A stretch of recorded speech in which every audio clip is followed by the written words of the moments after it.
This video series covers the basics of working with our Central software suite. If you don't have Central up and running yet, you may want to check out our Getting Started video for more information. This tutorial covers the use of file storage.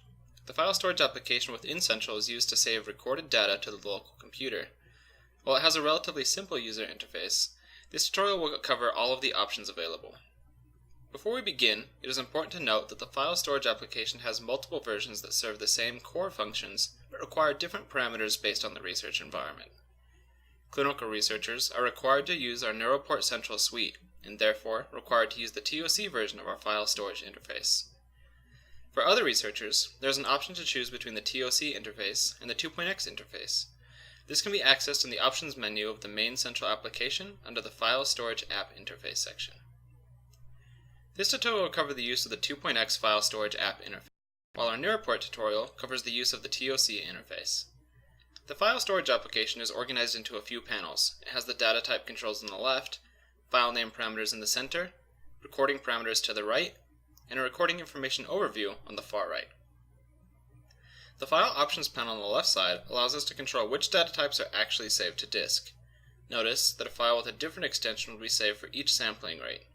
For example, all channels with a sampling rate of 1000 samples per second will be saved to a .ns2 file.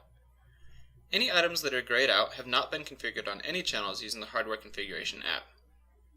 Unchecking a box here will prevent the data from being saved to disk, but will not prevent it from appearing on any data views such as spike panel or raster plot.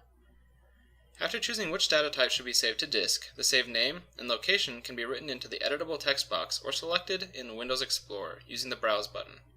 Generally, it is best to save data to a dedicated internal drive, such as the large D drive that is included in our BlackRock host PCs. The file name would be automatically appended with the number appearing on the right side of the file path field. If auto increment is checked, this number will automatically increment between recordings.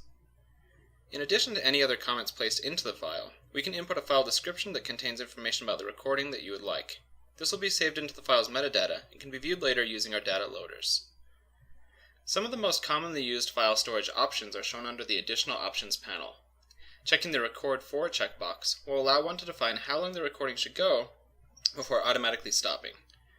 Enabling Remote Recording Control will allow control of the recording status using either the serial or digital inputs of our data processors. The parameters used for these ports can be defined using the Setup button next to this option. Finally, file specification can be adjusted using the drop-down. Generally, if you are a new user, there is no reason not to use the newest file specification, as it simply contains additional options for information to be saved.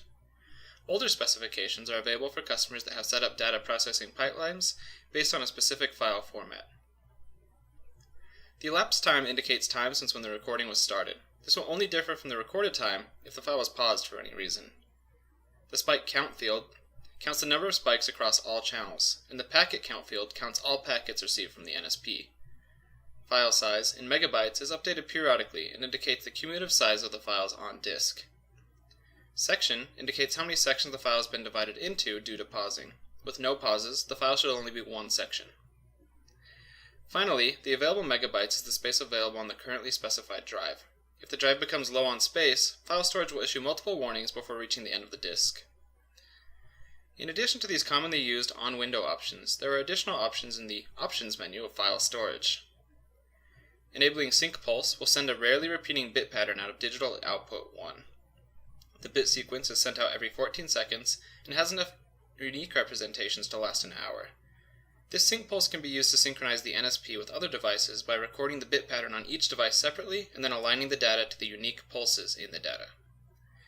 Inverting the sync pulse will simply flip the voltage transitions of the sync pulse.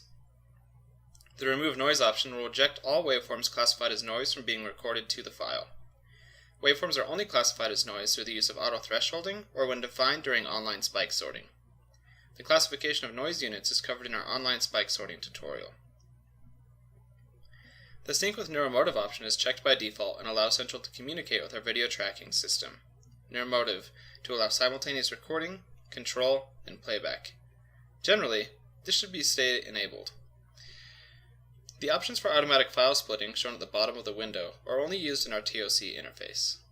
For more information on how to use these parameters and the other options available in the TOC interface, feel free to check out our file storage NeuroPort tutorial. Now that all of the options are set for recording, we can simply click the large red record button to begin the recording. After beginning the recording, many options within this window in Central as a whole, such as sampling rate, will not be able to be altered. During recording, the options to pause or stop the file will be available. The stop option will simply stop the recording and close all file writing. The pause option creates a new header in the file and therefore splits off data into a separate chunk that can be seen when using our data loaders. In addition to the file type specified in the File Options panel, every recording will also include a Central Configuration, or CCF file. You may recognize this from our other lessons on Central.